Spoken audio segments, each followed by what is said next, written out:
The night had settled over London like a heavy curtain, smothering the bomb-blackened rooftops beneath a sky thick with mist and coal smoke.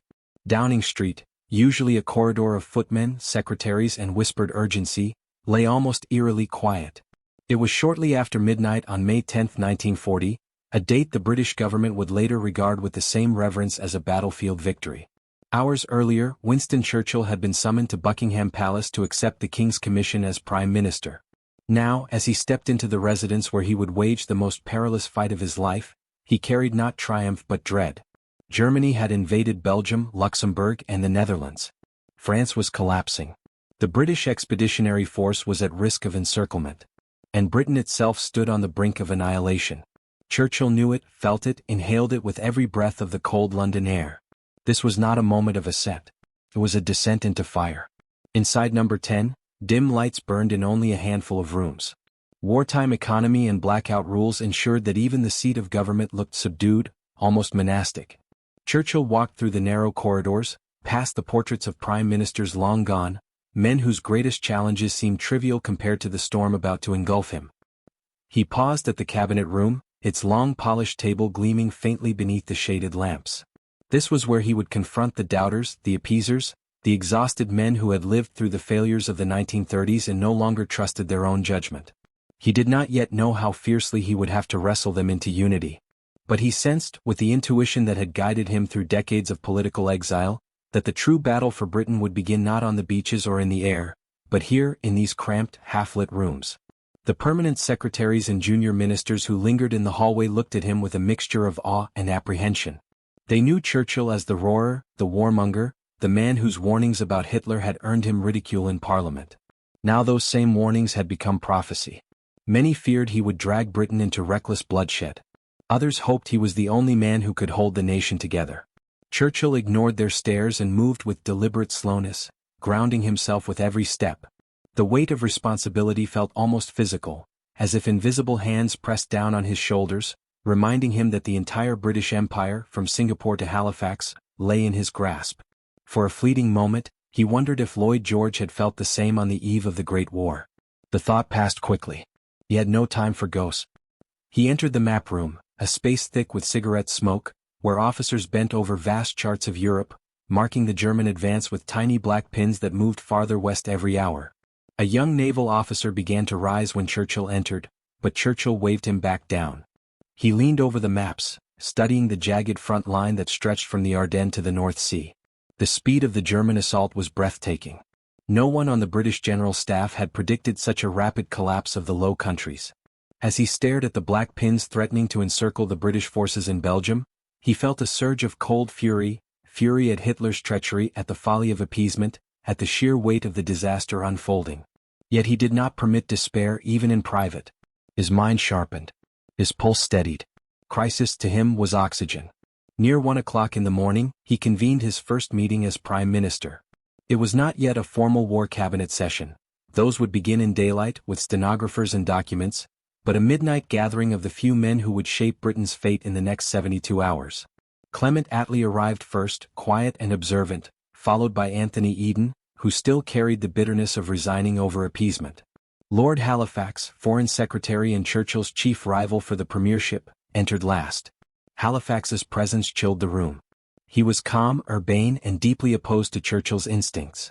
Even now, at the moment of Britain's gravest danger, he leaned toward exploring peace terms with Germany. Churchill knew that this midnight council would set the tone for all future conflict between them, and that unless he proved unshakable, Halifax's caution could smother Britain's will to resist. The men gathered around the small table in Churchill's study, lit only by a reading lamp that cast long, wavering shadows on the walls. Outside, the distant thud of anti-aircraft fire echoed faintly. The Luftwaffe was testing London again. Churchill opened the meeting not with bravado but with a frank assessment of catastrophe. France was nearing the breaking point. Belgium's defenses were almost gone. The British Expeditionary Force might soon need a miracle to escape Dunkirk's sands. He spoke slowly, methodically, forcing each man to confront the scale of the crisis without offering even a sliver of delusion. This was Churchill at his most dangerous and his most effective, not theatrical but solemn, not inspiring but electrifying. His voice carried the weight of inevitability, as though he were not describing events but shaping them. Halifax countered with icy precision. He argued that Britain must consider approaching Mussolini, who still maintained diplomatic channels with Hitler, to explore the conditions of peace. Halifax framed it as prudence, not surrender. Churchill, however, saw it exactly for what it was: the first step toward national suicide. He responded not with fury but with chilling clarity, laying out the consequences of negotiation: loss of freedom, dismemberment of empire, and a humiliation that would haunt Britain for generations. The room fell silent. Churchill understood that this was the moment on which the entire war might pivot.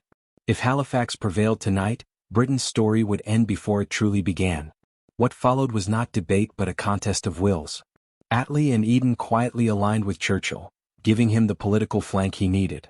Halifax persisted, but gradually Churchill's gravity overwhelmed the room. Something shifted in that cramped study, a subtle, almost imperceptible turning of the tide. Churchill felt it like a change in air pressure. The resistance ebbed. The inertia of fear began to crack. Without raising his voice, he had done what he had always done best: bend the moment to his will. When the meeting finally ended, just before dawn, Churchill stepped alone into the corridor.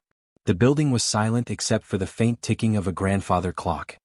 He paused, his hand on the banister, aware that he had just fought the first great battle of his premiership, and won. Not with armies, not with speeches, but with resolve. In that midnight meeting he had preserved Britain's willingness to fight on, no matter the cost, no matter the darkness ahead. And as he walked back toward the cabinet room, he felt a strange, fierce calm settle over him. The war had entered its most perilous phase, but Britain had found its spine. The man who had long been dismissed as a has-been had, in a single night, seized the destiny of a nation. Dawn crept over London with a grey, reluctant light, the kind that seemed to seep rather than shine. Churchill had slept only an hour, collapsing briefly in the small bedroom adjoining his study, yet he rose with the same restless intensity that had carried him through the night. Outside, the city was stirring: milk carts on the cobblestones, boots on pavements, the sigh of buses beginning their routes. It all felt tragically normal for a nation facing oblivion. Inside Number 10, the tension coiled like a living thing. Today he would meet the full war cabinet for the first time as Prime Minister, and he knew the fault line revealed in the midnight meeting would widen in daylight. Britain's top ministers were divided not by policy alone but by the psychological wreckage of the 1930s: fear of another continental bloodbath, fear of internal collapse, fear that Britain was simply too small and too lonely to stand against Germany. Churchill's greatest opponent was not Halifax, it was despair. By mid-morning, telegrams from France arrived with devastating clarity. The German breakthrough at Sedan had turned into a bloody eruption, ripping open the French line. Reports indicated that the French government was near panic, some ministers already whispering about armistice. Churchill read the dispatches without blinking, but inside he felt the cold throb of dread. The collapse of France would leave Britain alone, without allies, without a foothold on the continent, and with barely enough trained troops to defend its own shores. He carried the telegrams under his arm as he headed into the cabinet room, knowing they were both a warning and a weapon. Halifax would use them to argue for peace. Churchill would use them to argue for resolve. It was an ideological duel fought not with philosophy, but with the raw arithmetic of war. The room filled slowly, each man taking his usual seat as though muscle memory could shield them from the gravity of the moment. The long table gleamed with the sheen of age, the head of it reserved for Churchill. The atmosphere was thick with the scent of tobacco, old paper, and suppressed anxiety. Halifax sat with impeccable posture, his expression one of solemn inevitability, as if he were merely waiting for events to vindicate him. Chamberlain, the recently displaced Prime Minister and still a formidable figure in the party, settled beside him with a somber, inward gaze. Churchill watched the two men carefully. They represented the old governing class, calm, aristocratic, convinced that empire was best preserved through negotiation rather than confrontation. They believed in stability. Churchill believed in defiance. The session began with a brutally honest review of the military situation.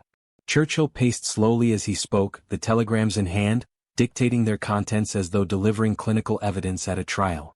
Every detail was bleak: French units disintegrating, roads choked with refugees, commanders losing contact with their own armies. The shock in the room was palpable. This was not the war Britain had prepared for, nor the war its generals had imagined. Halifax seized the moment, arguing in measured tones that Britain must consider whether fighting alone was a noble sacrifice or a futile suicide. He noted that if France fell, Britain could no longer expect to hold the Mediterranean, and the home islands themselves would be exposed to direct attack. His argument was not treachery but prudence, cold, rational and deeply persuasive. Yet Churchill understood the hidden danger within Halifax's reasoning. Once Britain opened diplomatic channels with Germany, it would be nearly impossible to disengage.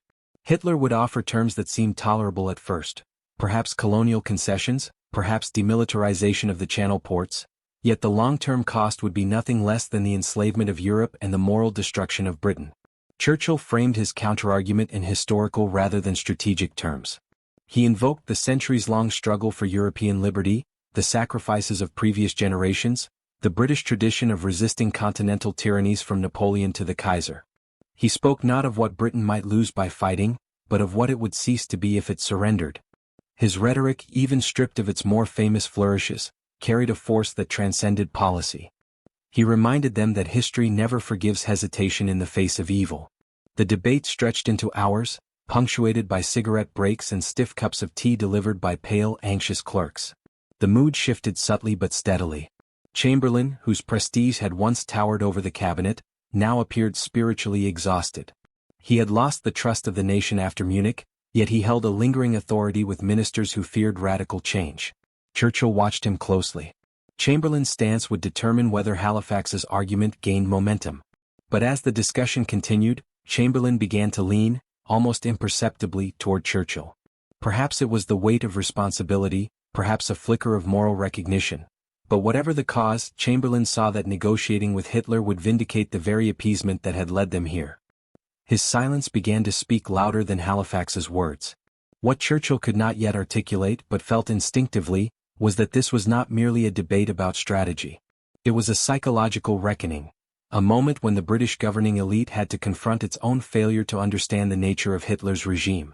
For years they had imagined despots in the old European mold, corrupt, power-hungry but bargain-able.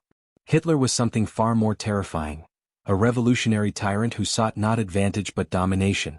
Churchill sensed this deeply long before many others. In these early days of his premiership, he became the interpreter of a new kind of danger, forcing the cabinet to see that traditional diplomacy was obsolete in the face of ideological fanaticism. By the time the meeting adjourned, the cabinet was no more united than before, but the balance had shifted. Halifax had not yet been defeated, but his momentum was breaking. Churchill felt the crack in his opponent's argument the way a general senses the first faltering in an enemy's line. It was small, almost invisible but decisive. As he left the room, exhausted yet electrically alert, he knew the next sessions would determine whether Britain chose survival through struggle or survival through surrender. One path led into fire, the other into darkness. Churchill had already chosen his path. Now he had to bring the nation with him. As the next day unfolded, the crisis widened beyond Britain's walls. Paris, once the heartbeat of European culture, now pulsed with fear. German armor rolled through the Ardennes at a pace that shocked even the Wehrmacht commanders. Dispatches arriving in London described scenes that bordered on the apocalyptic. Ministries packing archives into trucks, civilians fleeing with mattresses strapped to bicycles, government officials arguing in corridors about whether to relocate south. Churchill read each report with a grim understanding that France was not merely faltering, it was unraveling. And with every French retreat, Britain's peril grew. The British Expeditionary Force, positioned deep within Belgium, risked being cut off entirely. Churchill felt the tightening noose, not just around the armies, but around the entire strategy of the Western Allies. A collapse in France could trigger collapse in London, not militarily but psychologically. And that was the threat Halifax counted on. That afternoon, the French government sent an urgent request for Churchill to visit Paris. Though exhausted from 2 days of ceaseless deliberation, he agreed instantly. He needed to see the situation himself, not just to understand France's condition, but to judge whether its leaders still possessed the will to fight. If France was preparing to capitulate, Britain's internal debate would become even more fraught. The flight to Paris was tense and silent, Churchill staring through the window at the Channel's gray waves, the clouds hanging low like mourning drapes. When he landed and was driven through Parisian boulevards, the city no longer resembled the confident capital he had known in peacetime. Sandbags framed ministry doors. Camouflage nets hung over statues. Teams of soldiers dug trenches in parks where children once played. France's collapse was no longer a hypothetical, it was taking physical form. Inside the Élysée Palace, Churchill met Paul Reynaud, the French Prime Minister, whose face bore the exhaustion of a man who had not slept in days. Reynaud's first words were bleak. France could no longer guarantee that Paris would hold. The German breakthrough threatened to split the nation in two. Churchill pressed him, were the French armies finished? Reynaud insisted they would fight on, but Churchill sensed desperation beneath the words. The French army was brave, but bravery could not compensate for broken communication lines, shattered logistics, and the psychological shock of defeat. The once proud French General Staff now spoke not of counterattacks, but of withdrawals and temporary regroupings, euphemisms for concessions to reality.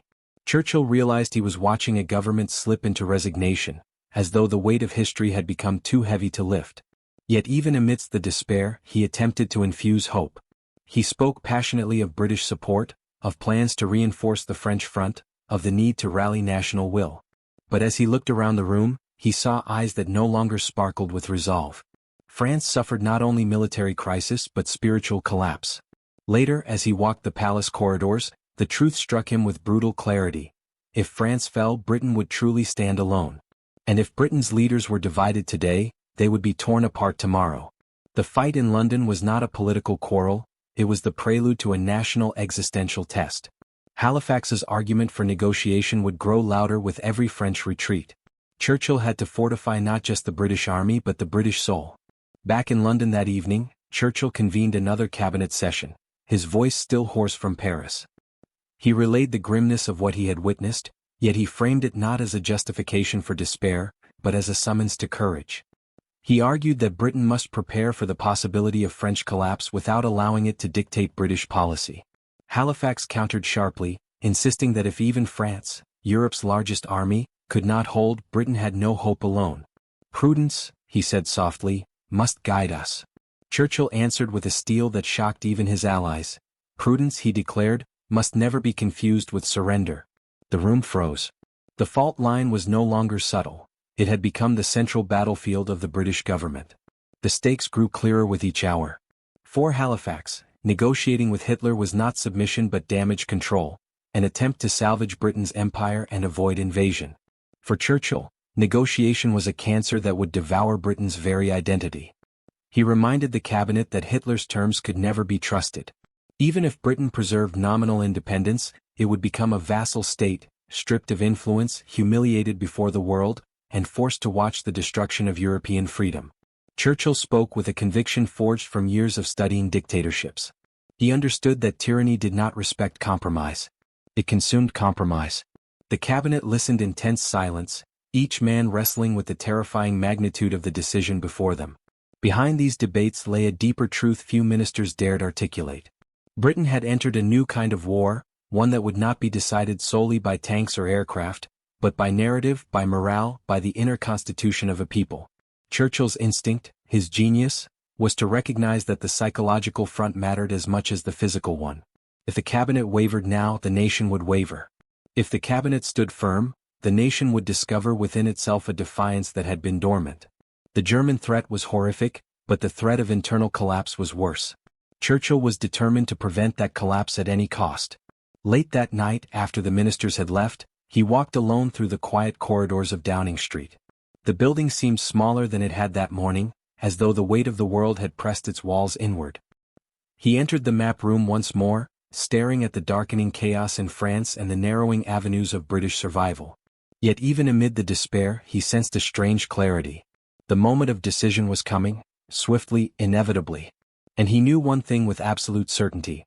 When the British government looked into the abyss, he would compel them to choose defiance. He would force history's hand even if he had to drag it through fire. The next days brought catastrophe with a rhythm so relentless it felt almost mechanical. News arrived that Belgium's defenses had crumbled, their army collapsing under the pressure of German armored thrusts. King Leopold, overwhelmed and isolated, was rumored to be preparing to capitulate. For Britain, this was not merely another European nation yielding to Hitler, it was the collapse of the northern flank, the very shield protecting the British Expeditionary Force from complete encirclement. Churchill read the reports in a silence that concealed volcanic anger. The dominoes were falling exactly as he had long warned, but there was no satisfaction in being right. Each loss tightened the German grip and deepened Britain's isolation. And yet, paradoxically, the growing darkness gave Churchill clarity. Nothing remained of the old illusions. Britain must now fight not to win glory or defend allies, but simply to survive. The war cabinet met again in a building trembling with urgency. Far from calming the dispute between Churchill and Halifax, each new disaster intensified it.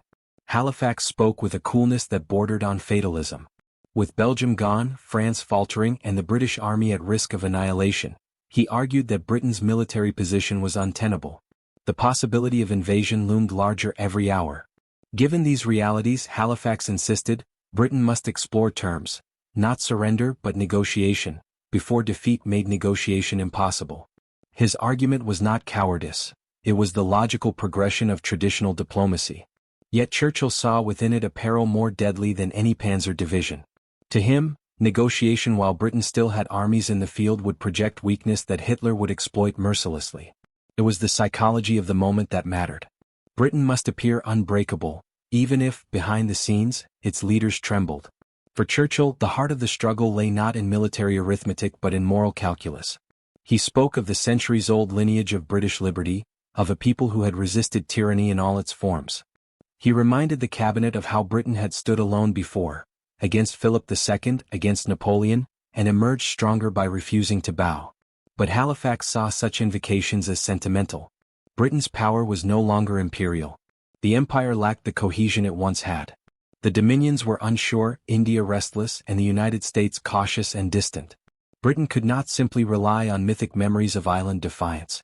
Halifax urged pragmatic assessment.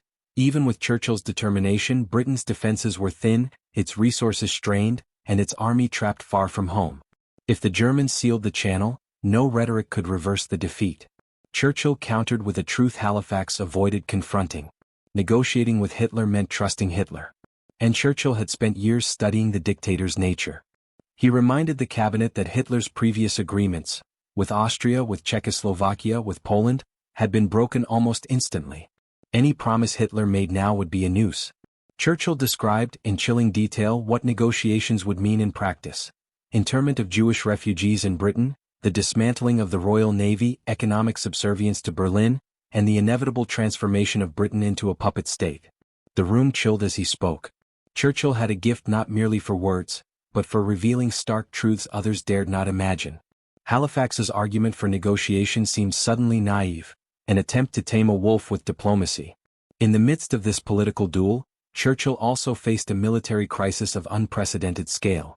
The British Expeditionary Force was racing toward the Channel ports, struggling to outpace the German encirclement. Communications were fractured, units scattered, generals improvising desperate withdrawals through collapsing front lines. Churchill received a frantic signal from General Gort. Unless British forces reached the coast swiftly, the entire army risked being cut off from the sea. The implications were staggering. If Britain lost its army, there would be no defense against invasion. Churchill grasped this instantly. He had no illusions. Without an army, Britain's resolve, however noble, would crumble. The BF must be saved. And to save it, Britain would need something close to a miracle. The cabinet discussions continued late into the night, each man bearing the fatigue of sleeplessness and the crushing weight of responsibility.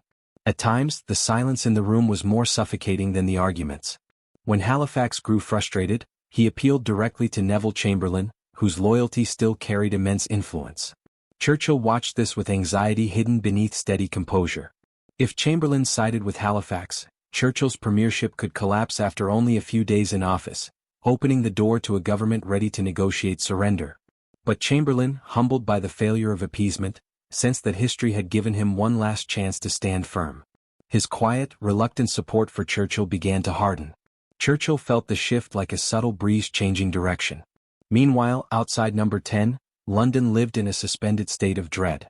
Air raid sirens wailed unpredictably, sending citizens scurrying into shelters. Newspapers printed grim headlines with cautious phrasing, but the truth seeped through. Britain was facing the gravest crisis in its modern history. Yet even amid the fear, Churchill's emergence as Prime Minister sparked a strange undercurrent of resilience. People whispered that at last a fighter was in charge. Taxi drivers spoke his name with a confidence that contrasted sharply with the anxiety gripping the war cabinet.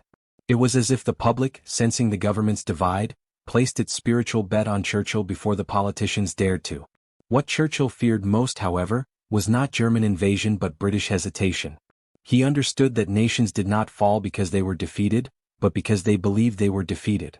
And Halifax's logic, however reasoned, risked planting precisely that seed. Churchill saw this crisis as a test not simply of military strength, but of national character. To negotiate with Hitler would silence the British spirit before the enemy ever reached its shores. Late that night, as he returned to his study, he realized the battle for Britain had shifted from maps and troop movements to something far more intimate, persuading a handful of exhausted, frightened men that defiance, even against overwhelming odds, was the only path to salvation. The situation deteriorated with brutal speed as German forces surged toward the Channel, sealing off escape routes with ruthless efficiency. Within 48 hours, what had seemed a strategic withdrawal turned into a desperate race against encirclement.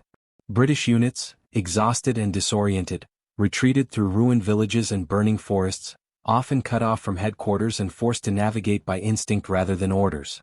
Dispatches arriving in London painted a picture of organized chaos, columns of troops marching through the night, ammunition dwindling, rations running out, roads clogged with refugees fleeing in the same direction as the armies meant to protect them.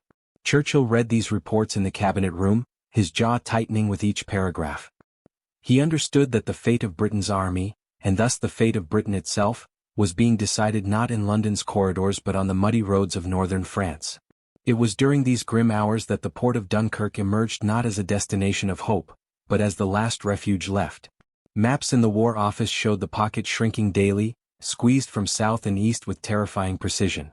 The French army, shattered but still fighting, struggled to hold the line long enough to keep the corridor open.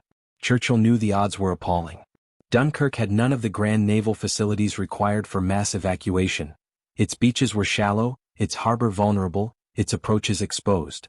Yet there was no alternative. If the British Expeditionary Force could not reach those shores, it would be swallowed whole.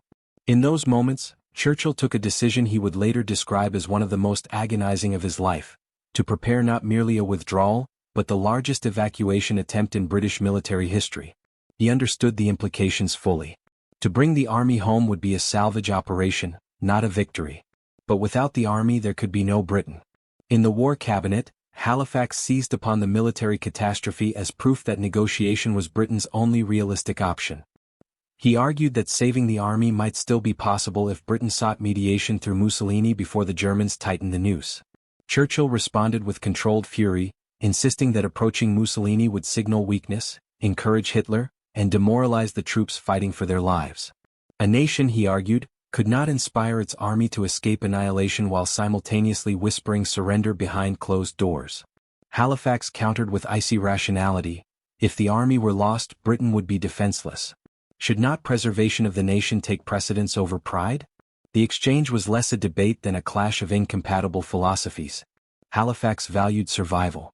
Churchill valued dignity as the precondition for survival. Meanwhile, Churchill demanded ideas from the military staff, any strategy, however unconventional, that might keep the Germans at bay long enough for evacuation. Some generals proposed counterattacks. Others insisted they were impossible. A few suggested that the Royal Air Force could cripple German armor from above, but the air staff warned of heavy losses. Churchill listened to each with a strategic imagination that astonished his commanders. He was not a general, yet he possessed a rare ability to extract opportunity from disaster. He ordered the Admiralty to prepare every possible vessel: destroyers, troopships, fishing boats, tugs. In doing so, he set in motion the first threads of what would later become the legend of the little ships. But at this moment, it was no legend. It was a gamble of desperation, backed by calculation rather than hope. Amid these military preparations, Churchill remained acutely aware that his greatest challenge still lay within the cabinet. Halifax's arguments gained potency with every hour of bad news. Reports from France indicated that the German advance was accelerating, that French morale was breaking, and that Dunkirk might be surrounded within days. Halifax warned that Britain could not afford to hinge its national survival on a miracle. Chamberlain, still recovering from political humiliation yet clinging to his influence, oscillated between the two men, torn between Halifax's reasoned caution and Churchill's stubborn defiance. Churchill sensed the fragility of the moment. If Halifax turned Chamberlain firmly to his side, Churchill's premiership, barely a week old, could collapse, replaced by a government ready to negotiate with Hitler before the fighting even reached British soil. Publicly, Churchill projected absolute confidence, masking the turmoil behind closed doors. He addressed the nation in sober tones, acknowledging the grave military situation without revealing its full magnitude. His words were measured but resolute, crafted to steel the public's nerves. Britain would fight on. The army was brave. The French were still resisting. But even as he spoke, he knew how perilous the truth was. He had received reports of British battalions fighting with dwindling supplies, of commanders forced to abandon heavy equipment to move faster, of entire companies wiped out in rearguard actions. Yet he refused to allow the public to lose hope. Morale, he believed, was as vital a weapon as any aircraft or artillery battery. And morale began with leadership. In private moments, Churchill wrestled with decisions that seemed impossible. Should he commit more destroyers to the evacuation, knowing they might be lost and leave Britain vulnerable to invasion? Should he risk RAF squadrons over Dunkirk even if it meant weakening air defenses at home? Should he encourage the French to continue fighting, even as their government flirted with armistice? These were choices that balanced national survival against operational sacrifice. And yet, amid the pressure, Churchill found an anchor within himself. He believed profoundly that Britain must emerge from the crisis not only alive but unbroken. To save the army without saving the nation's will would be hollow. His mind returned repeatedly to the principle that had guided him through decades of political wilderness. Nations, like individuals, are defined less by their comforts than by their resistance to despair. By the end of that week, as retreat turned into entrapment, Churchill faced the cabinet once more. The room felt heavier, the air thicker, as though history itself was leaning over the table. The ministers awaited Churchill's words. He did not offer optimism. He did not offer false comfort. Instead, he declared that Britain would not negotiate, not now, not while its army still fought, not while France struggled, not while a single chance of resistance remained. He promised only struggle and sacrifice, yet in doing so he offered something far greater: purpose.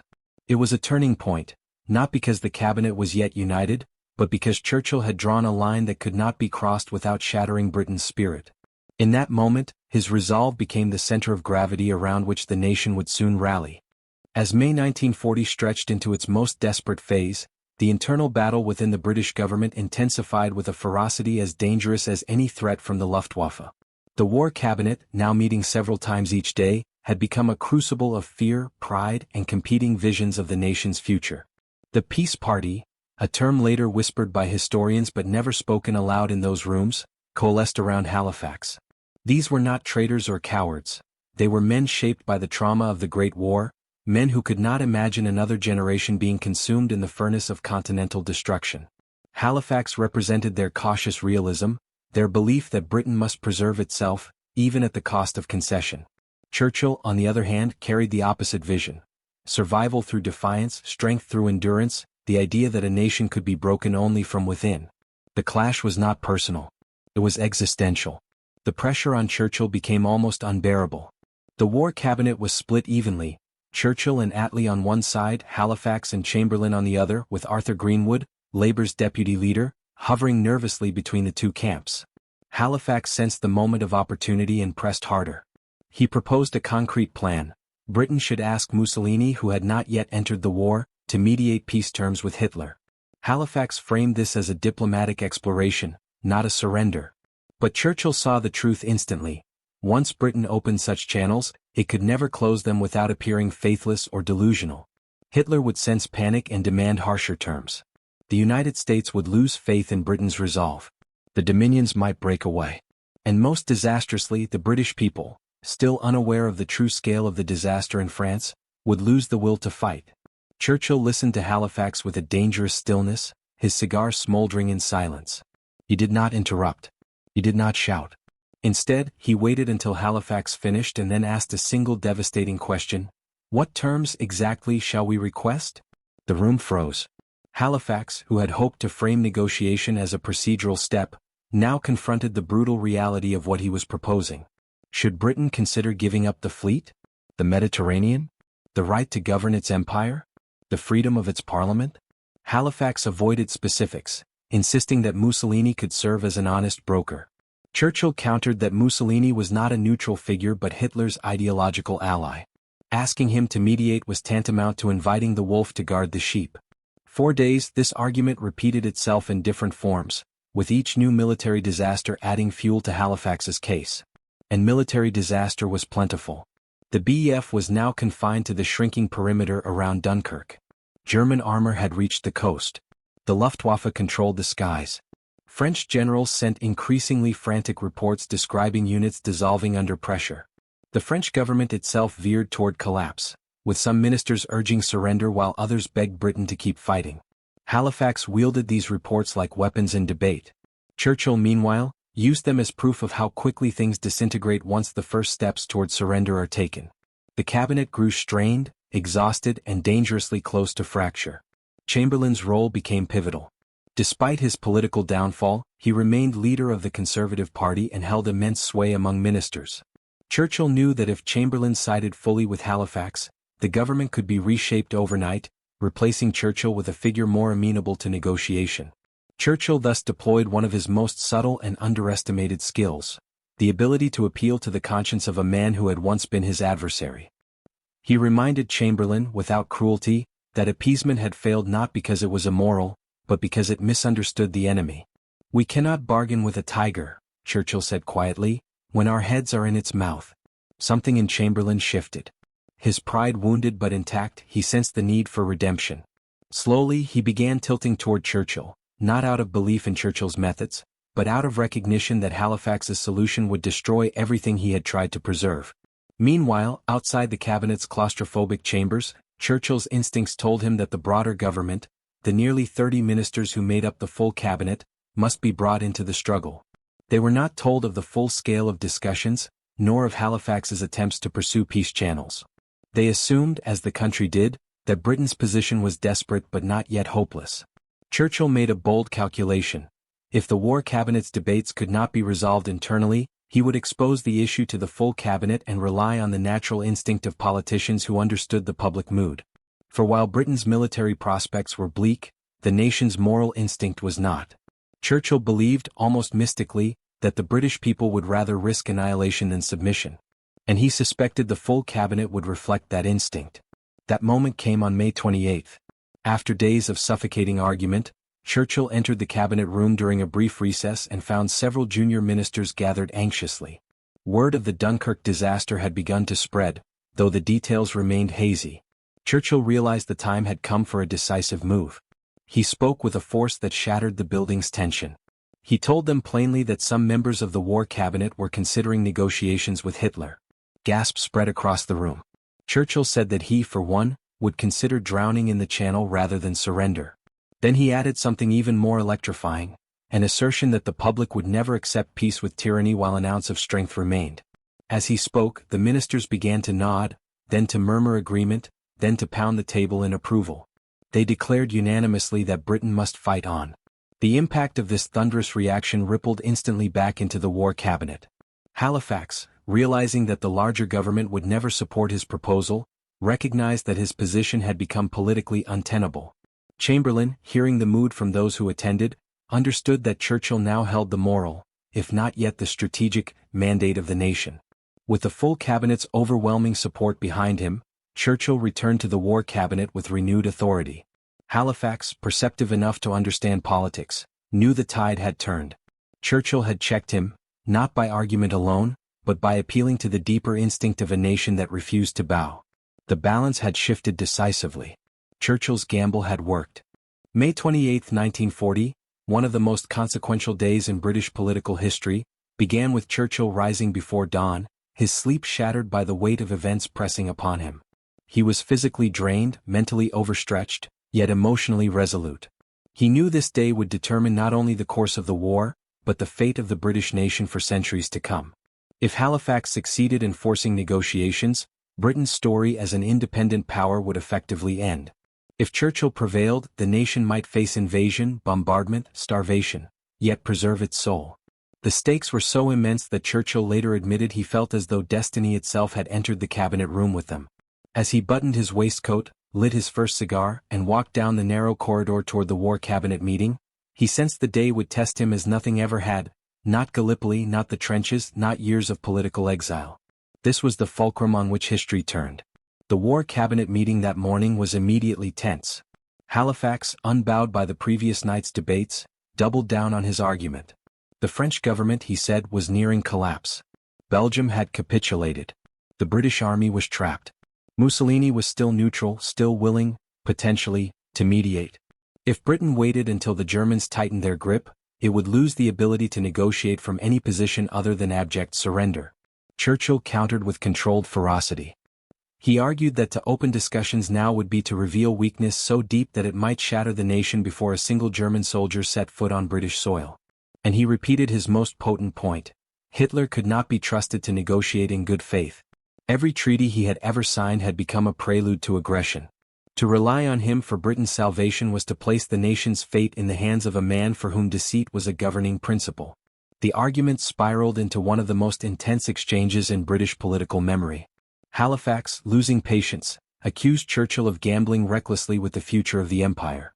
Churchill, maintaining an icy dignity, replied that the empire's future meant nothing if it ceased to be free. What Halifax did not fully grasp, but Churchill did, was that Britain's power derived not from territory but from moral authority. If Britain capitulated while resisting forces still fought, it would become irrelevant to every nation it once inspired. At one point, Halifax leaned forward and said sharply that refusing to explore peace terms might be, to imperil the nation beyond recovery. Churchill answered with a calmness that struck the room like a hammer. The nation's recovery would be impossible only if its leaders surrendered its honor. For a moment, even Halifax fell silent.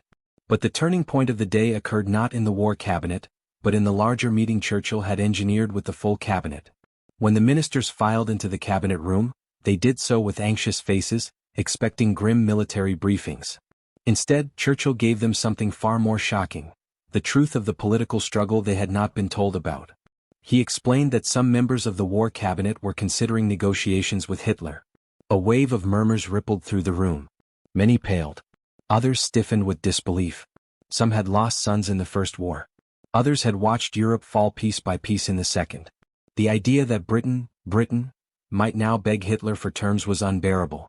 Churchill, sensing the swell of emotion, unleashed one of the most electrifying speeches of his life.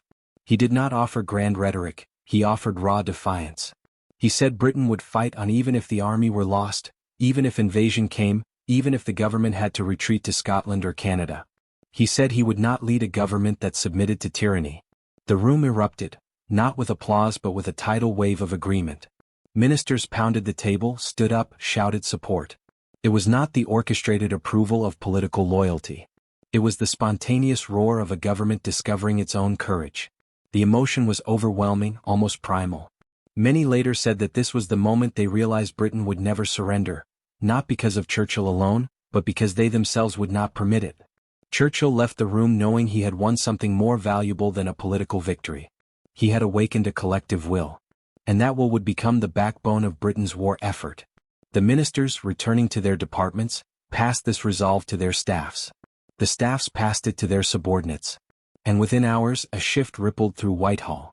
A decision had been made, unspoken but unmistakable: Britain would fight. The impact of this moment on the formal War Cabinet was immediate and profound. When Churchill re-entered its smaller, claustrophobic chamber, Halifax and Chamberlain could sense the change. Churchill now carried the authority of the entire government behind him, an authority Halifax could not counter without igniting political rebellion across the ministries. Halifax attempted one final argument, suggesting that the cabinet must still consider diplomatic options.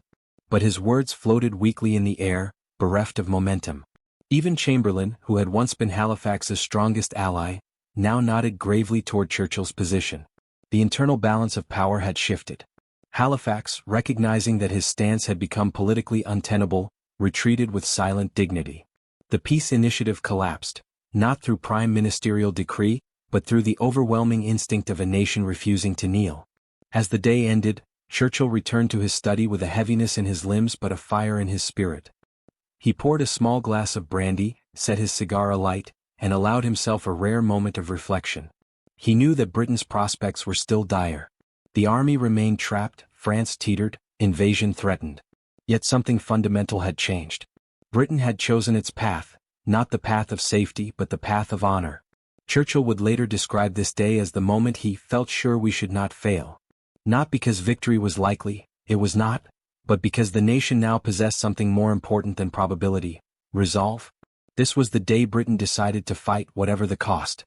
And from that decision flowed everything else: the evacuation at Dunkirk, the Battle of Britain, the endurance of the Blitz, and ultimately, the survival of Western civilization.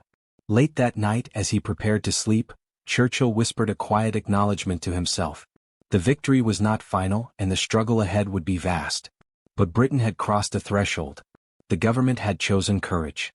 The people would soon echo it. And in that unity of will, he sensed the faint heartbeat of future triumph, distant, uncertain, but alive. As Britain's political crisis settled, if only for a moment, the military disaster across the Channel intensified to its breaking point. By May 29, the Dunkirk pocket had contracted into a thin crescent of battered land and burning towns. German artillery pounded the perimeter relentlessly, the thunder of shells echoing across the beaches like the drumbeats of doom. British and French soldiers, soot-blackened and starved, dug makeshift trenches in the dunes, bracing for an attack they believed would come at any moment. Many units had lost their officers. Some companies were down to a handful of survivors. Yet despite the chaos, the perimeter held, barely.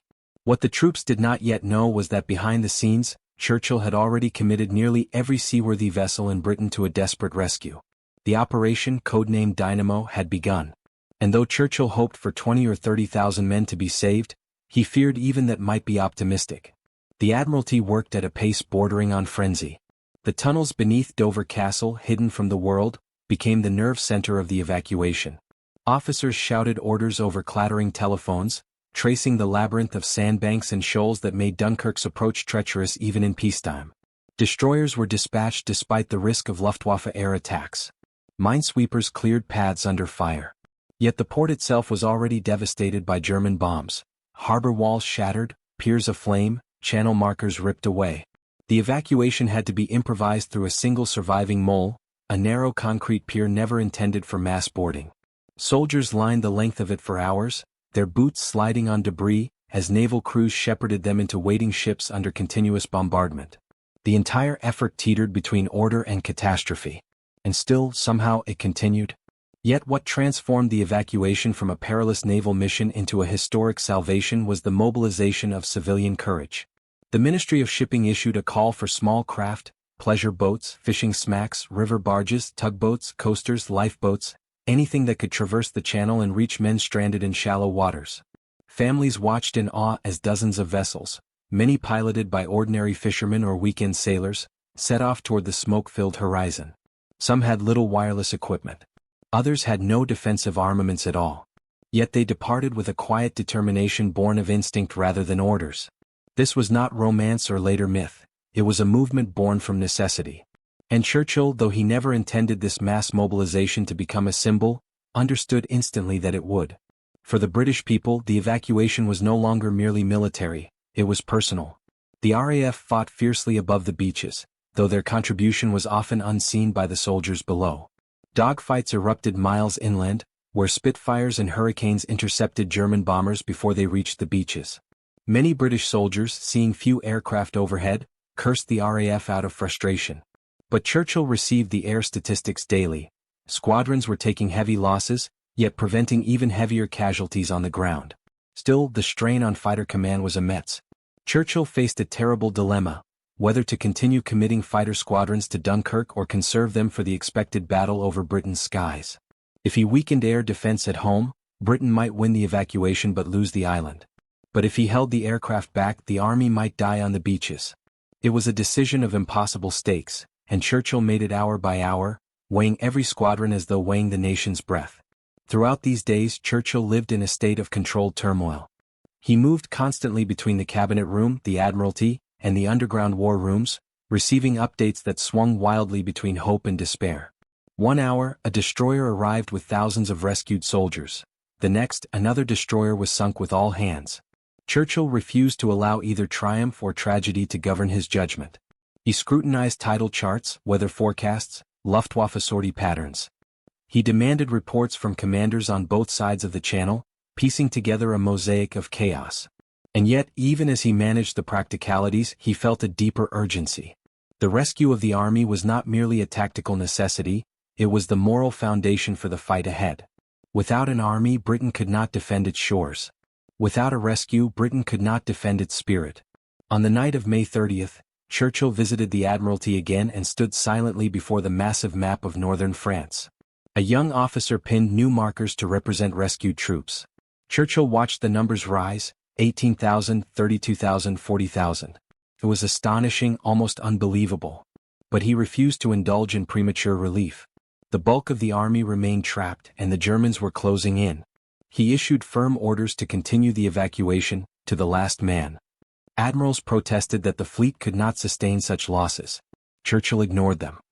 He sensed that history had opened a narrow corridor through which Britain's hopes must pass. If they failed to seize this moment, there would be no second chance. As he left the Admiralty, clerks noticed his gait, exhausted, yes, but unyielding.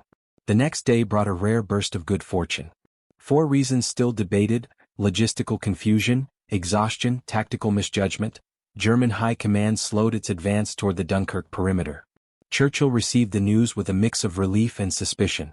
He knew the Germans would resume assault soon, but even a temporary reprieve was invaluable. The evacuation surged in pace. Lines of men waded into the surf, rifles held above water, waiting to climb aboard small craft that ferried them to larger ships offshore. Sea spray mixed with smoke, sand with blood. This was not a triumphant withdrawal, it was an ordeal, a test of endurance and will. And yet, hour by hour, the miracle unfolded. Men who had expected to die now tasted the salt air of homeward journeys.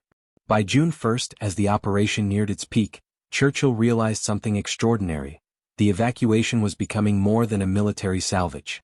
It was becoming a national legend in real time. Though the full story had yet to reach the public, he sensed the narrative forming, the image of soldiers rescued from death, of civilians crossing the channel under fire, of a nation refusing to accept defeat. He knew that such stories would shape morale more deeply than any speech or statistic. And when the final tallies began to emerge, hundreds of thousands rescued, Churchill understood that the nation's future had been altered. Britain would fight on not because it was strong but because it had refused to break. As Operation Dynamo reached its terrifying crescendo, Churchill prepared for one of the most consequential speeches of his career. By June 3, the bulk of the British Expeditionary Force had escaped the tightening German ring. Yet Churchill refused to call it a victory. He knew that a rescued army without weapons, vehicles, or heavy equipment was an army only in name. Britain now stood almost alone, with only skeleton defenses between its shores and Hitler's advancing war machine. Still, the evacuation had produced something he valued even more than divisions or battalions: a surge of national morale. Churchill sensed it in the way ministers spoke to him, in the tone of military dispatches, even in the expressions of clerks hurrying through Downing Street. The country, battered and breathless, had discovered within itself a force no invasion could extinguish. His speech to Parliament would need to capture that force, without deceiving the nation about the magnitude of the peril ahead. The cabinet met early that morning, their faces lined with exhaustion. Reports from Dunkirk indicated that the last groups of soldiers were being evacuated under hellish fire. Entire formations had been reduced to ragged remnants. The French army, still fighting desperately to cover the final withdrawals, begged Britain to continue committing ships. Churchill ordered the Royal Navy to stay until the final feasible moment. Admirals protested again, citing mines, submarines, and the near-total depletion of British destroyers, but Churchill would not bend. A handful more hours might save thousands of men. And those thousands would become the nucleus of Britain's future defense. Even as the cabinet absorbed the grim facts, Churchill's mind had already leapt ahead to the speech he would deliver that afternoon. He needed to tell the truth, but with a tone that would prevent despair. His instinct told him to speak not as a general or a politician, but as a guardian of the nation's spirit. By noon, Churchill stood in his small study, dictating the final passages of the speech to his secretary, who struggled to keep pace with the torrent of words. He spoke of deliverance rather than triumph, naming the evacuation for what it truly was, a rescue accomplished through sacrifice and blood. He refused to allow the public to imagine that Dunkirk had somehow reversed the course of the war. In fact, he inserted a sentence that startled even his close staff: "Wars are not won by evacuations." It was a reminder that danger, not safety, defined the days ahead. Yet Churchill had no intention of dampening the spirit surging across the country.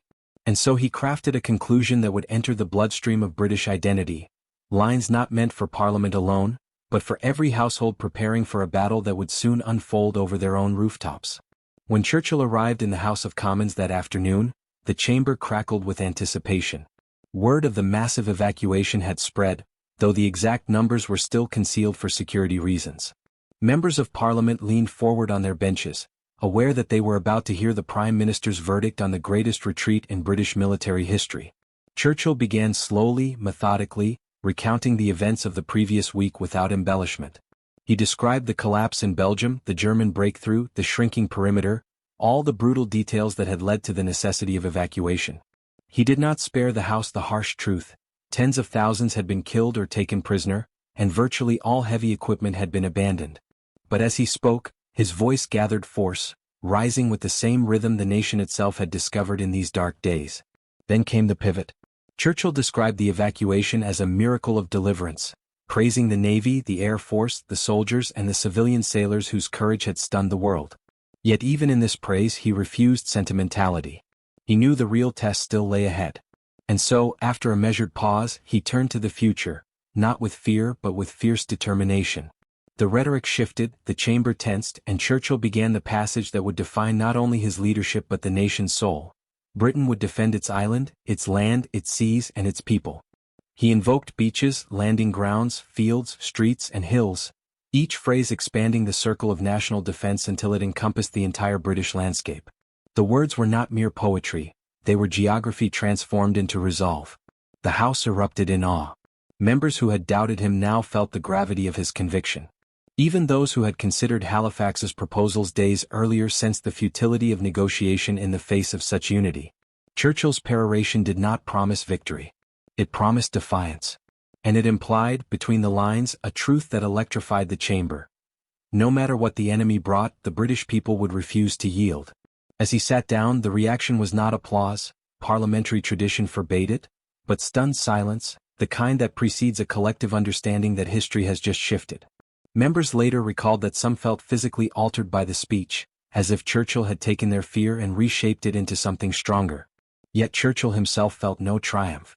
As he walked out of the chamber and into the brighter light of the lobby, he knew the speech had bought Britain time, but not safety.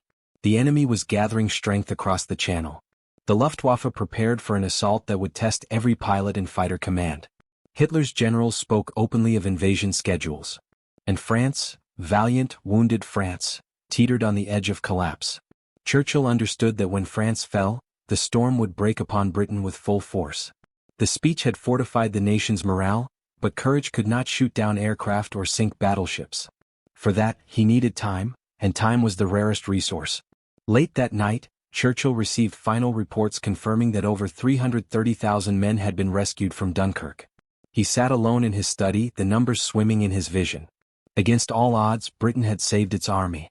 But the cost had been nearly everything else: guns, tanks, vehicles, supplies. He knew that the coming battle would be the most dangerous Britain had ever faced. Yet for the first time since becoming Prime Minister, he felt something more than resolve. He felt hope, not hope for victory, but hope that the nation would now stand with him in whatever darkness lay ahead. The miracle of Dunkirk had given Britain back its army. His speech had given Britain back its voice. Now the fight for the island could begin.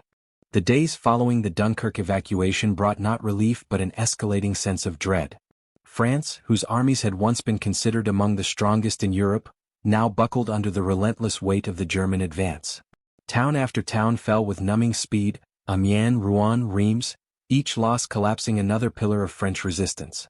Churchill, receiving the updates in the war rooms, felt the inevitability pressing upon him. He knew that if France surrendered, Britain would become the last bastion of democracy in a continent swallowed by authoritarian darkness. He also understood the psychological catastrophe such an event would inflict on the British public, who still clung to the hope that France might recover. Yet Churchill felt compelled to face this reality head-on. He had no patience for false optimism. France was dying and Britain must prepare for isolation. On June 10, Churchill flew once more to France, this time to Briare, to meet the French cabinet. The journey was tense, the skies filled with smoke drifting from burning villages below. When he arrived, the atmosphere was grim. French ministers sat pale and hollow-eyed around the long table, the weight of imminent collapse etched on their faces. General Vagon insisted that the French army had been pushed beyond its limits. Prime Minister Reynaud pleaded for British air support and more troops, but Churchill knew he could provide neither. To strip Britain's defences now, with invasion looming, would be suicidal. The French asked what Britain intended to do if they fell. Churchill replied simply and with quiet conviction, Britain would fight on alone. The French stared at him, some with admiration, others with disbelief. To them, continued resistance seemed futile. To Churchill, surrender was unthinkable. The meeting deteriorated quickly. Some French ministers began advocating for an armistice, arguing that France had lost the ability to protect its civilians. Arguments erupted across the table, blunt, desperate, and scattered. Churchill tried to rally them, insisting that France could fight on from its colonies in North Africa. But he saw the defeat in their eyes. Our front is broken, one minister whispered. France bleeds to death. Churchill left the meeting with a heavy heart, feeling as though he had just witnessed the last breath of an old friend. As his aircraft lifted off toward England, he looked down at the countryside he had cherished since youth. Smoke rose from dozens of fires, like funeral pyres marking the end of an era. He knew that within hours, France would make a decision that would change the world. Back in Downing Street, Churchill prepared the cabinet for the inevitable. Reports confirmed that the French government was splitting, some urging surrender, others contemplating flight to North Africa. Worst of all, communications collapsed across the French command structure, making coordinated defense impossible. The war cabinet grew tense. Some ministers feared that French surrender would free vast German divisions for an invasion of Britain. Churchill agreed, but he would not allow fear to dominate the conversation. Instead, he articulated the cold, urgent truth. If Britain faltered now, if they permitted even a whisper of defeatism to creep in, Hitler would pounce with the ferocity of a predator sensing weakness. The cabinet listened in near silence, the weight of his words sinking deeply. They had already decided Britain would fight. Now they understood the magnitude of what that decision entailed. On June 14, Paris fell. The City of Light, the symbol of European civilization, surrendered without a final battle. German troops marched through silent streets as the French flag was lowered from government buildings. Churchill received the news during a brief break in a cabinet session. He closed his eyes for a moment, not in despair but in mourning. He remembered walking through Paris as a young man, intoxicated by its beauty. Now it was occupied and Europe seemed to exhale one long, hopeless breath. Yet Churchill refused to allow the tragedy to overshadow Britain's resolve. He walked back into the cabinet room, face stern but controlled, and announced simply, "Gentlemen, Paris has fallen." A hush fell. Someone muttered, "What hope remains?" Churchill answered with a voice like a drawn sword, "Hope, gentlemen, lies in ourselves." France continued its descent toward surrender. Reynaud, desperate to avoid capitulation, resigned when his cabinet refused to continue the fight. Marshal Pétain, revered as the hero of Verdun but now aged and pessimistic, took power and immediately signaled his intention to seek an armistice. Churchill recognized the moment's gravity. France's surrender would leave Britain alone not just militarily but morally. Civilization now depended on one island, and one decision. He convened the war cabinet again, stating bluntly that Pétain's choice would bring enormous danger but no change in British policy. "We shall fight on," he declared. Halifax, who had argued so strongly for negotiation days earlier, remained silent. He had lost the argument.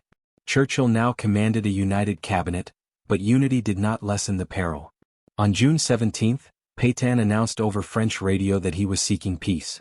Churchill listened to the broadcast from his study, head lowered. The words were like a verdict. France, the great ally of 1914, the shield of Western Europe, had fallen. Churchill felt the sorrow but he would not allow it to take root. As he stood, it was as though he shed the grief like a weight too costly to carry. Britain must now transform itself from a nation at war into a fortress of resistance. He walked to the cabinet room with a new clarity forming inside him, one born not of hope but of necessity. Britain's survival would depend on its ability to endure isolation, withstand air attack, and maintain faith in itself despite every sign of hopelessness. That evening, Churchill addressed the nation by radio. His tone was grave but galvanizing. He spoke of France's agony, of Britain's sorrow, but also of Britain's unshakable determination to continue the struggle. "The Battle of France is over," he said with solemn weight. "I expect the Battle of Britain is about to begin." These words, though now famous, were not intended as prophecy. They were a warning, a preparation, and a summons. Churchill wanted every citizen, every soldier, every child in Britain to understand what was coming. A storm unlike anything the island had ever endured. And yet he offered not fear but resolve. If the Germans were preparing to invade, then Britain must be prepared to repel them. If the Luftwaffe sought to break the nation's spirit, then the spirit must harden. As he finished the broadcast and stepped away from the microphone, Churchill felt a stillness settle around him, the stillness that sometimes precedes a great tempest. Britain was alone now, truly alone. But for the first time he sensed that the nation understood its role not as a victim of history, but as its defender. The battle to save civilization had passed fully into their hands. And they would be ready. With France defeated and the last echoes of its surrender fading across Europe, Britain braced itself for an onslaught unprecedented in its long history. German commanders began openly discussing Operation Sea Lion, the planned invasion of Britain, as the next unavoidable step toward total domination. Churchill, informed through intelligence intercepts and diplomatic channels, felt the pressure tightening around the island like a noose. Yet rather than succumb to fear, he transformed the nation's peril into purpose. He ordered the home forces to prepare the coastline for invasion, knowing full well that the beaches, cliffs and coves of Britain would soon become battlegrounds if Hitler gained command of the air. Everywhere he looked, Churchill saw vulnerability, but also potential. Every cottage, church, meadow and country road could be weaponized. If Germany wanted Britain, it would have to bleed for every inch. The transformation of the countryside began immediately. Units of the regular army repositioned themselves along potential landing zones. The Auxiliary Territorial Service expanded to support logistics, communications and planning. And perhaps most significantly, Churchill energized the formation of the Home Guard, ordinary citizens who just weeks earlier had been shopkeepers, teachers, fishermen and factory workers. Now they stepped forward as defenders of the realm. Equipped at first with little more than rudimentary rifles, improvised weapons and raw determination, they trained in village greens, on farms and beside railway stations. Churchill understood their symbolic power. When millions of citizens willingly prepared to fight house by house, field by field, it sent a message to Hitler that Britain would not collapse like the nations that had fallen before it. Churchill later remarked that the sight of elderly men drilling with broomsticks, waiting for rifles, stirred him more deeply than many battlefield reports. Yet the real shield against invasion lay not on the ground but in the air. Churchill had already concluded that the only way to prevent Operation Sea Lion from becoming reality was to deny the Luftwaffe the control it sought over British skies. Fighter Command, under Air Chief Marshal Hugh Dowding, was the cornerstone of this strategy. Dowding's network of radar stations, operations rooms, sector commands, and meticulously organized squadrons formed the most advanced air defense system in the world. But it was fragile. Losses at Dunkirk had cost Fighter Command dozens of valuable aircraft, and the pilots, those young men Churchill would soon call the few, were far too scarce. Still, Dowding insisted on training standards that many politicians deemed excessive. He refused to rush half-prepared pilots into battle, arguing that experience, not numbers, would win the coming struggle. Churchill privately admired Dowding's stubbornness. He recognized in him a reflection of his own resolve. Britain's industrial centers shifted to a wartime rhythm that accelerated with each passing day. The aircraft factories of the Midlands worked around the clock, producing Hurricanes and Spitfires with a sense of urgency unmatched in peacetime industry. Women entered the workforce in unprecedented numbers, riveting fuselages, assembling engines and testing components with meticulous care. Churchill visited one such factory in early July and walked among the workers, many of whom labored 12-hour shifts under sweltering conditions. He shook hands, offered encouragement, and told them candidly that their work mattered as much as any soldiers. What he did not say, but felt inwardly, was that the survival of Britain might well hinge on the speed at which these factories could replace lost aircraft. Every plane constructed meant one more fighter to meet the Luftwaffe in the coming storm. Civil defense preparations expanded rapidly. Cities set up sandbags, fire breaks and shelters. The blackout, designed to hinder German bombers searching for targets, became a nightly ritual, turning towns into silhouettes against the sea. Air raid wardens patrolled with whistles and torches, enforcing rules designed to save lives. Anti-aircraft batteries appeared in parks, on rooftops and in open fields, their barrels pointed skyward in grim anticipation. Churchill studied these preparations closely. He knew they were essential not just for physical protection but for morale. A population that felt prepared would not panic. A population that believed in its resilience would endure the worst the enemy could bring. The Prime Minister visited shelters, spoke with families, encouraged children, and reminded everyone he met that Britain's fight was not just military, it was civilizational. Simultaneously, Churchill worked tirelessly to strengthen alliances, even as the map of Europe shrank under Nazi domination. He pleaded with the United States for increased support, navigating the complex politics of American neutrality. Franklin Roosevelt, sympathetic but constrained, expanded aid through creative legal interpretations, allowing the shipment of rifles, machine guns, ammunition, and eventually aircraft.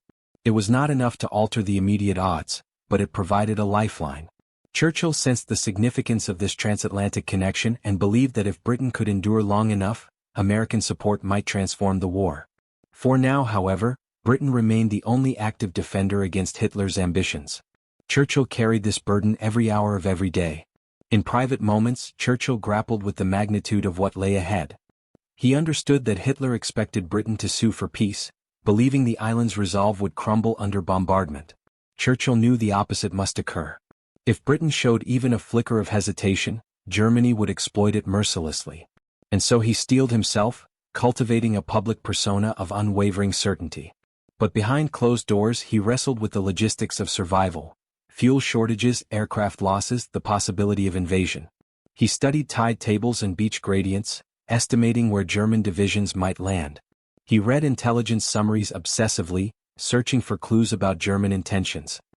He slept little, sometimes only an hour or two, driven by a sense that every waking moment was necessary for Britain's salvation. By mid-July, British preparations had reached their peak. The Home Guard numbered more than 1 million volunteers.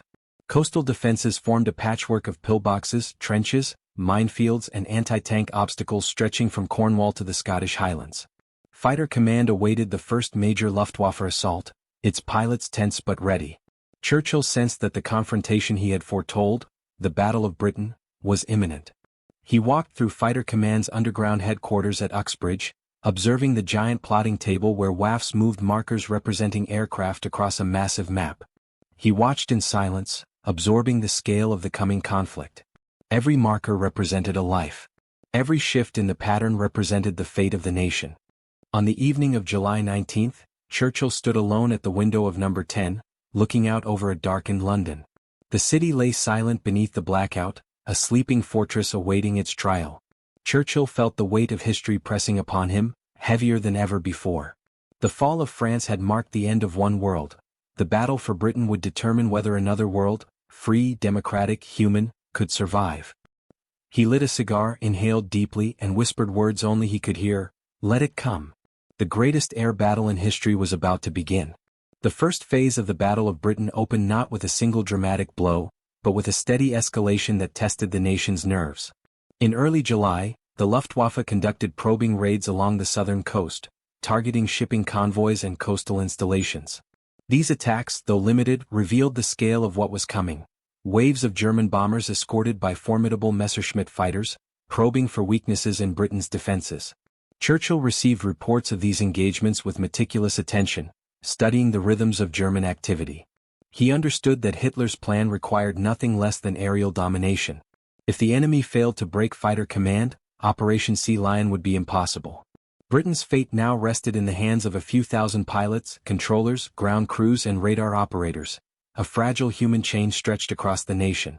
Radar, the unsung hero of Britain's air defense system, became the backbone of Dowding's strategy. Across the coast, tall lattice towers emitted signals that bounced off approaching aircraft, allowing controllers to detect German formations long before they crossed the channel. Churchill visited one radar station at Dover early in the battle. He watched as operators traced incoming blips, minute signals that represented hundreds of lives in the entire course of the war. The technology was revolutionary, but more remarkable still was the efficiency with which the system connected to Fighter Command headquarters. When radar stations reported incoming raids, information flowed instantly into sector operations rooms, where WAF plotters updated massive maps with colored markers. From these rooms, commanders scrambled squadrons with precision calculated down to minutes and miles. By late July, the Luftwaffe intensified its operations. German reconnaissance confirmed the structure of British defenses, and Göring, supremely confident, prepared to unleash the full might of his air arm. Churchill knew the deluge was coming. Every day he received reports of pilots killed in action, aircraft lost, airfields damaged. Yet the numbers remained manageable, the system intact. Still, the emotional toll on the pilots was immense. Many flew 3 or 4 sorties a day, battling exhaustion, grief, and terror. The average age of a fighter pilot was just 20. Churchill felt a paternal protectiveness toward them. When he visited airfields, he walked among the young men with a kind of reverent sorrow, sensing how many would not live to see the war's end. Yet they stood straight, joked with him, and saluted with pride. Their courage strengthened him more than any military statistic. Then came August 13th, Adlertag Eagle Day, the moment when Hitler sought to crush fighter command in a decisive blow. Before dawn, the Luftwaffe launched massive attacks aimed at airfields, radar stations, and aircraft factories. Waves of Heinkel bombers and Messerschmitt fighters crossed the channel in tight formations. Churchill, in the underground war rooms, followed the battle through teleprinter reports and telephone lines. The tension was palpable. German aircraft hammered coastal airfields, destroying hangars, cratering runways, and killing ground crews.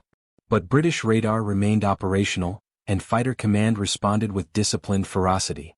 Hurricanes engaged the bombers while Spitfires tangled with the escorting fighters. The skies above Kent and Sussex filled with contrails, smoke, and falling wreckage. By nightfall, the Luftwaffe had inflicted damage, but not delivered the knockout blow it expected. In the days following Eagle Day, the battle intensified into a brutal rhythm. German bombers targeted sector airfields, attempting to break the command structure. Fighter command's pilots flew so frequently that some barely had time to eat between sorties. They slept in flight gear, collapsed on wooden chairs, or stretched out on the grass beside their aircraft. Ground crews worked miracles, repairing fighters in minutes that should have required hours. Churchill visited fighter command headquarters at Uxbridge during one of the battle's fiercest days, watching the ebb and flow of aerial conflict on the plotting table. At one point, nearly all available squadrons were engaged. The room was silent except for the rustle of maps and the clipped voices of controllers. When the raid finally broke, Dowding turned to Churchill and said quietly, "We are stretched thin, Prime Minister." Churchill nodded. He knew it. But he also knew something the Luftwaffe did not. Britain's system, though strained, had not collapsed. The Germans shifted tactics repeatedly. They attacked radar stations, only to find them repaired within hours. They focused on airfields, only to encounter dispersed squadrons taking off from grass strips and hidden taxiways. They tried baiting British fighters into traps with feint raids, but controllers resisted the temptation. Churchill admired Dowding's steady discipline, though many politicians and generals questioned his conservative use of reserves. Churchill resisted calls to interfere. He sensed that Dowding understood the battle's logic in a way others did not. To Churchill, these moments echoed his own earlier battles against political impatience. Holding the line required not just bravery but restraint. August bled into September and still Britain stood. Losses were heavy. Entire squadrons were reduced to a handful of men. Some pilots died on their first mission. Others survived dozens of sorties only to be shot down in routine patrols. Churchill read their casualty lists with a solemnity that bordered on grief. He knew that every one of them mattered, not just tactically but symbolically. Their struggle embodied the nation's fate. In a private moment, he confessed to General Ismay, "All our hearts go out to these young men." But the public saw only the resolve in his speeches. Churchill refused to let despair seep into the national consciousness. The island must believe it could win. By early September, the Luftwaffe reached a critical crossroads. Failing to break fighter command, German strategy shifted again, this time toward the city of London. Churchill sensed the turning point even before the intelligence confirmed it. The battle for the skies had not been won, but Germany's focus was shifting away from the one target that truly mattered. Britain, fragile and battered, now stood at the threshold of survival. And Churchill understood that this shift, a mistake born of overconfidence, might prove the very misstep that would save the nation. As the autumn deepened, the Battle of Britain reached its decisive turning point. The Luftwaffe, having shifted its attacks from airfields to cities, slowly began to lose the initiative. Fighter command, bloodied, exhausted but intact, regained the rhythm it had nearly lost in the chaos of August. Churchill monitored every detail from the war rooms, often requesting updated casualty graphs, sortie numbers, and intelligence intercepts. What he saw astonished him. Despite the ferocity of the bombardment, the RAF maintained its fighting strength. Aircraft production surpassed losses. Pilot training accelerated without compromising quality. Even morale, the most fragile commodity of war, surged.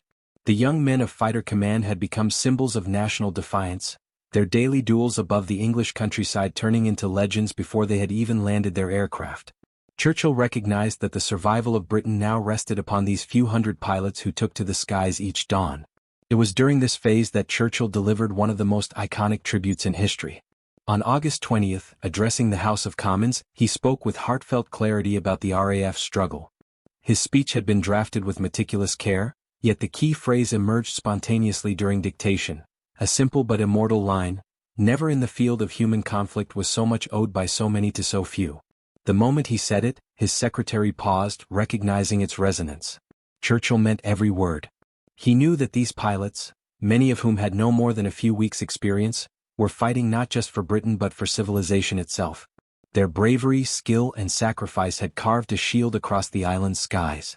When the speech aired on the radio, thousands of listeners wept openly, not from sorrow but from a profound sense of gratitude. It became a spiritual rallying cry for the nation. Meanwhile, the German high command grew increasingly frustrated. Losses mounted, aircraft fatigue grew severe, and pilot morale faltered under the relentless pressure. The Luftwaffe had expected a swift victory, believing the RAF to be on the brink of collapse. Instead, they faced an enemy strengthened by a complex system of radar, disciplined command structures, and an island's determination. Goring, furious at these setbacks, demanded more aggressive tactics. Bombers flew deeper into British airspace, hunting industrial targets and railway hubs. But each incursion came at a terrible cost. The sophisticated coordination of fighter command meant that British squadrons intercepted German formations with surgical timing, striking at weaknesses the Germans could neither predict nor prevent. Slowly, imperceptibly at first, the Luftwaffe's strategy unraveled. Churchill, aware of the shifting momentum, refused to allow complacency. He visited sector stations with increasing frequency, speaking with pilots between sorties, offering encouragement to ground crews, and thanking WAF plotters whose unseen calculations often meant the difference between life and death. He listened as pilots described the exhaustion of repeated combat, the grief of losing comrades, and the surreal beauty of dogfights above cloud tops. Though he never admitted it aloud, these visits weighed heavily on him. He saw in the pilots the sons he might have had, young, brave, and heartbreakingly mortal. Each handshake felt like a farewell in disguise. Yet Churchill also drew strength from them.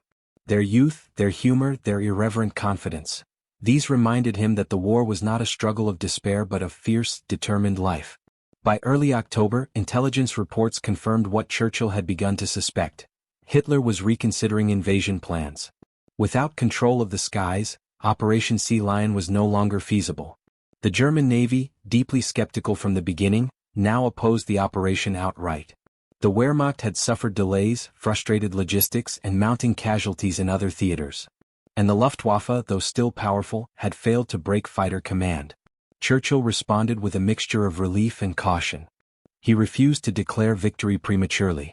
The Germans, he warned the War Cabinet, would likely shift strategies. If they could not defeat Britain from the air, they would attempt to break its industrial capacity, terrorize its population, and force surrender through prolonged attrition. He predicted that the Blitz would intensify, and he was right. Yet even as the bombs continued to fall, the psychological tide of the war began to turn. Britain no longer seemed a beleaguered island awaiting its fate. It had become the immovable obstacle in Hitler's path. Newspapers across the globe recognized the significance of what was unfolding. American journalists wrote admiringly of Britain's steadfastness. The world took notice of the lone democracy that refused to bow. Churchill saw this shift and understood its diplomatic value. He pressed Roosevelt for increased support, arguing passionately that Britain was purchasing time for the United States, time that the Americans themselves would desperately need. The Battle of Britain, he insisted, was not merely a British struggle but a fight on behalf of all free nations. Roosevelt, moved by Britain's endurance, quietly expanded material support. What made this period uniquely powerful was the interplay between battlefield success and domestic resilience. Even as pilots fought for control of the skies, civilians endured the nightly terror of the Blitz. Churchill recognized this parallel heroism and spoke of it often. He saw the courage of firefighters racing toward flames, the calm of families descending into tube stations, the humor of Londoners who painted signs like, "Business as usual," if you can call this usual, on shattered shop fronts.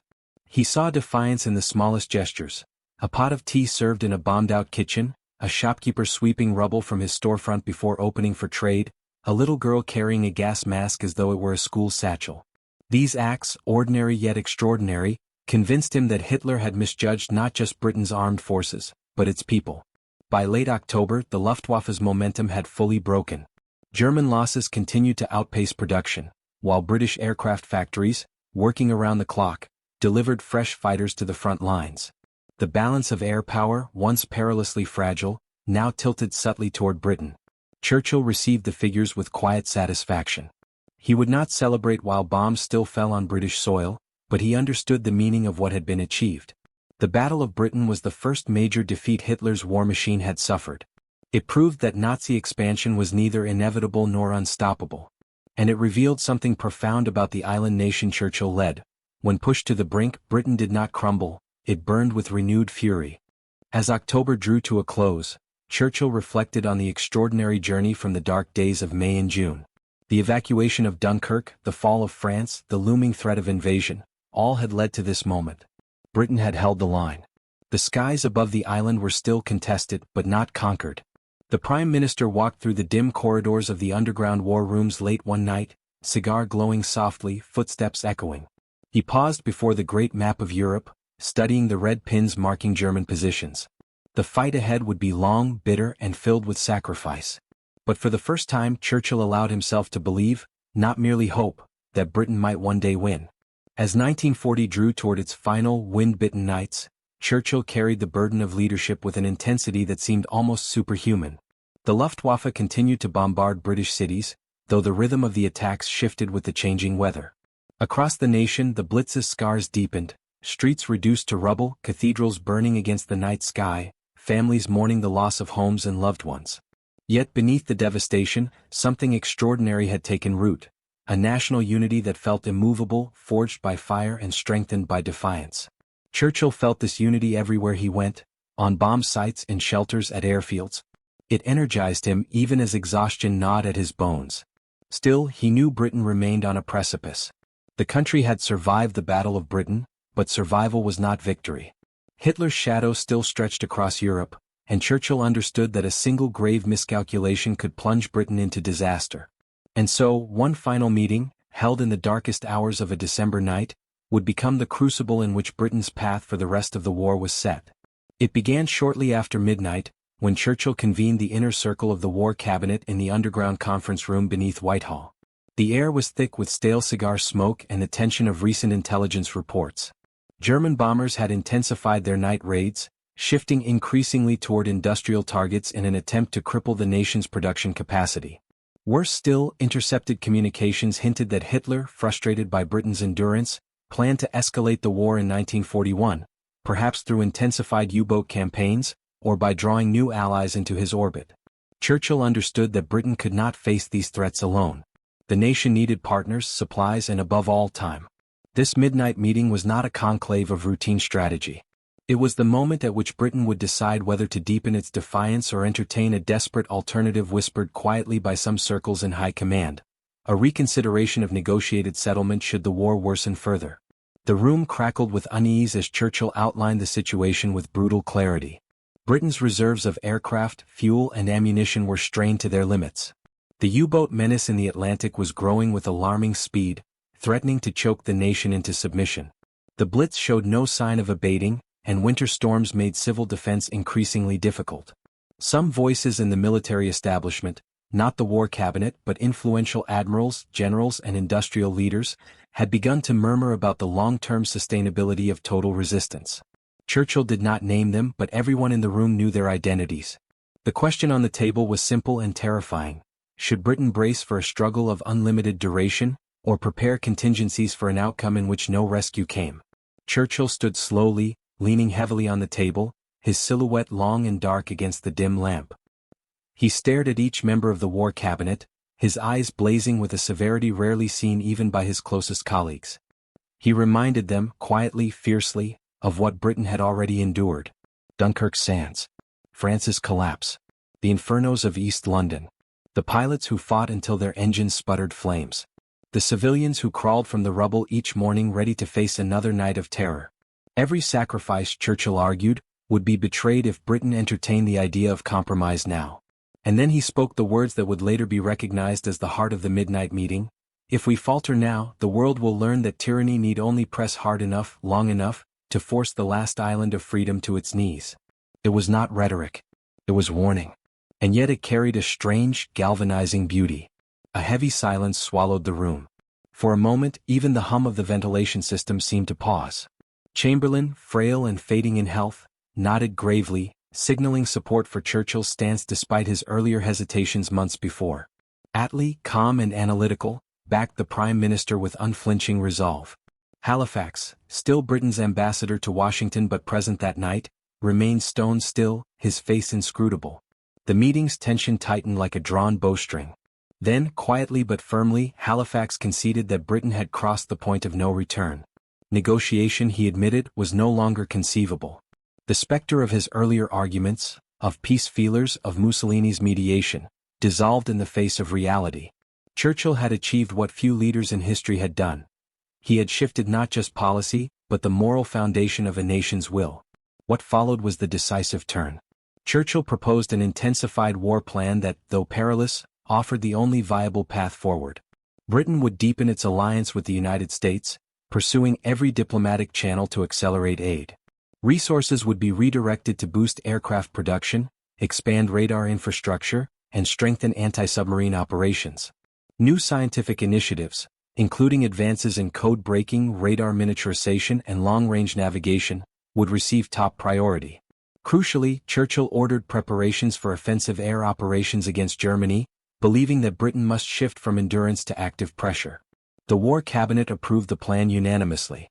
The midnight meeting had ended not in despair, but in a profound act of collective resolve. Britain would not negotiate. It would innovate, escalate, and endure. When the meeting adjourned in the early hours, Churchill walked alone down the narrow corridor back toward his private room in the bunker. He was exhausted to the point of trembling, but his spirit burned with renewed certainty. This, he knew, had been the final test, the moment in which Britain might have turned back toward fear, compromise, and defeat.